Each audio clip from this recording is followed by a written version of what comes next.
This episode is brought to you by Louisville Tourism. This is the Convene Podcast. Welcome to another episode of the Convene Talk. Today, we'll be talking a lot about edUcon and we'll be taking a look at the program. So this year, the theme is a neat blend of innovation, education, and connection. And the need and the blending and all that comes from the destination as it's hosted in Bourbon City, which was fun for me, by the way, to learn that Louisville is Bourbon City. I did not know that as a person not living in the US. So a fun little fact for those like me. So this year there are 3 pillars or learning tracks for the program. So that there's the blend, which is sessions with a focus on integrating diverse elements to create cohesive event experiences. Innovate, which will offer cutting-edge tools and strategies to stay ahead in the evolving events industry. And Craft, which is centering on the art of designing memorable events.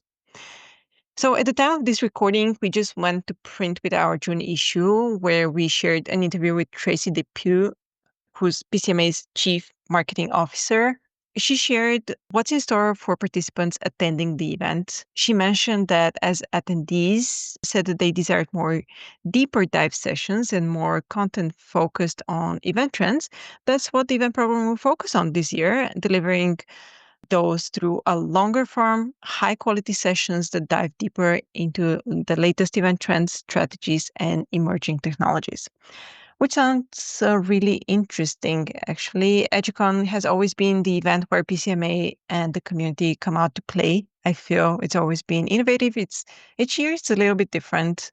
So it's always interesting to go and see what's new, what's the experiment this year. So let's dig into what has caught everyone's attention. Anyone that wants to start?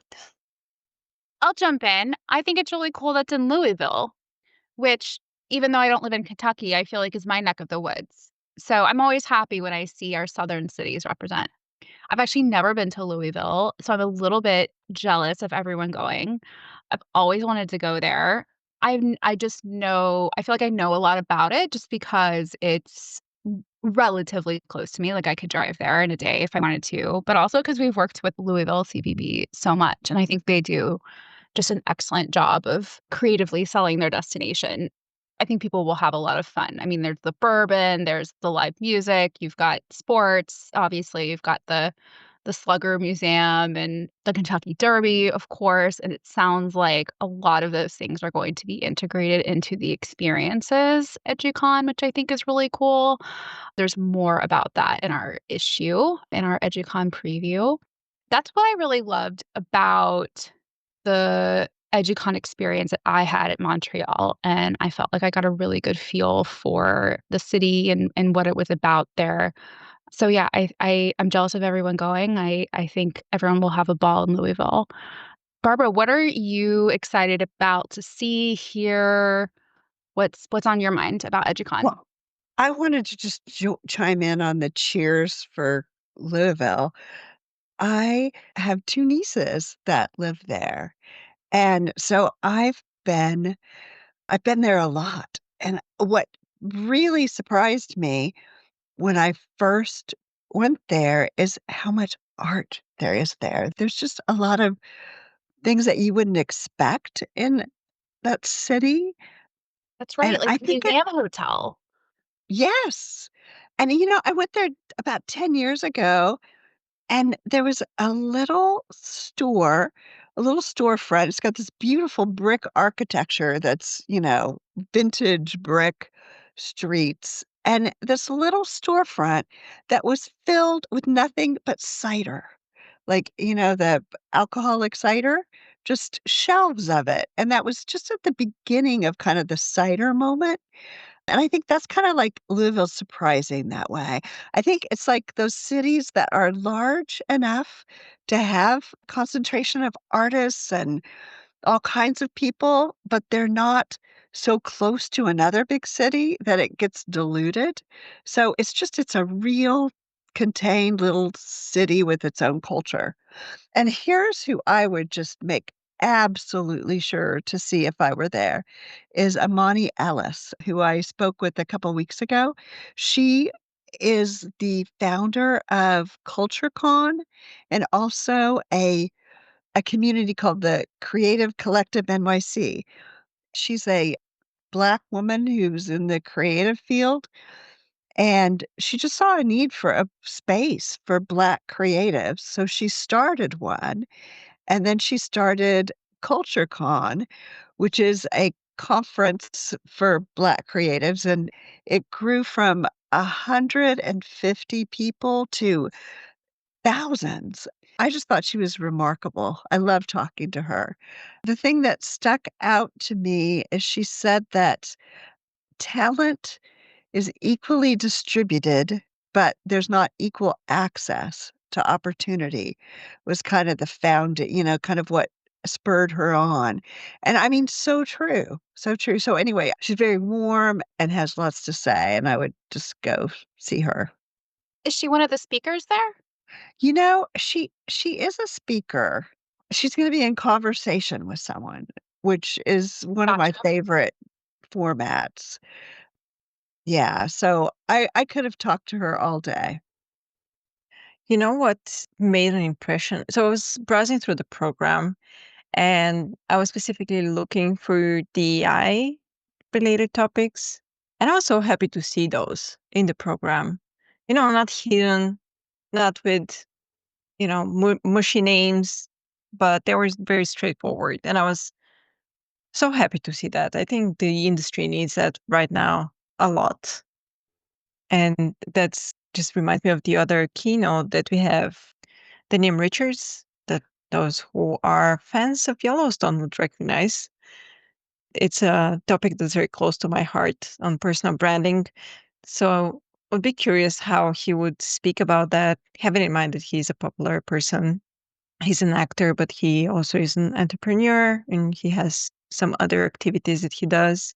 And he has a few master classes. So it's not going to be one of those inspirational talks about the topic where people would be like, yeah, so how do I do that in my job or in my, you know, day-to-day life? But there would be practical examples that he would share, which I think is very good. And exactly what Tracy promised everyone, that it will be a more practical event and not something that will be flying high. Speaking of practical, another thing that caught my eye is the Spark sessions, and Spark is the AI platform that is built for event profs. And the session in particular that I thought was interesting was I wish I remembered the name exactly, but I think of it as Train the Trainers. Anyone can come. Everyone's invited. The audience they're hoping that will come are people who consider themselves to be expert at using AI as a thought partner to do certain things in operational things, just anyone who really has dug into Spark and would like to share it with people. A peer-to-peer learning is always better than I think any other kind of learning. So they're hoping that they can, continue to build that network. But what I think is so great about this session is even if you weren't that person, you would go to that and you would hear people who are engaged in it and they can, that you could hear people learning from each other.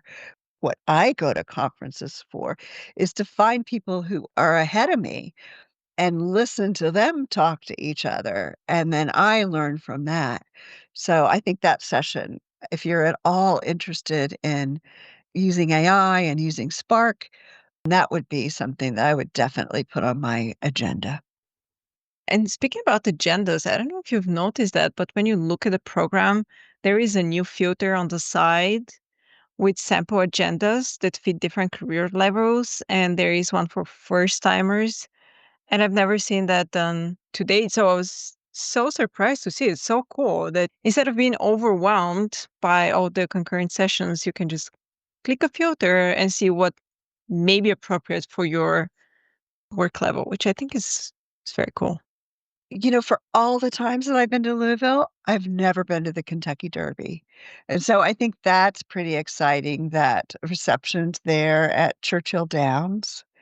And also the other big draw that everyone knows, the Louisville's, maybe not everyone, but I know that the Louisville Slugger baseball bat is manufactured there. So I think those two icons of Louisville, and I am absolutely certain that people will find their way to bourbon.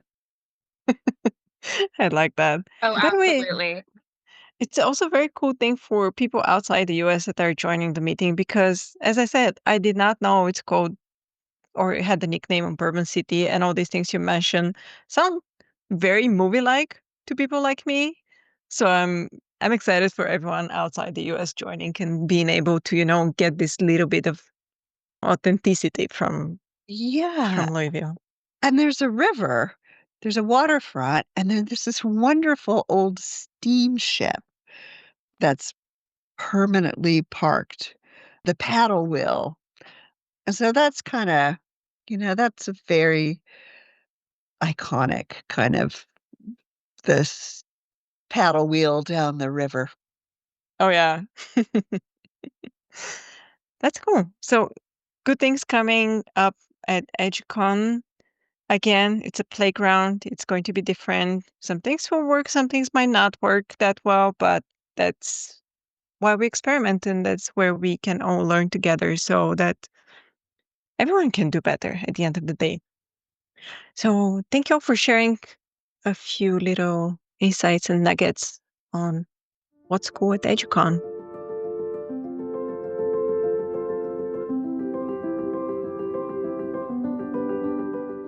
Remember to subscribe to the Convene podcast on your favorite listening platform to stay updated with our latest episodes.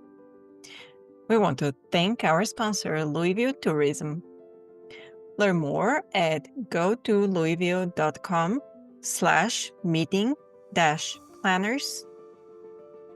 For further industry insights from the Convene team, head over to pcma.org/convene. My name is Maggie. Stay inspired, keep inspiring, and until next time.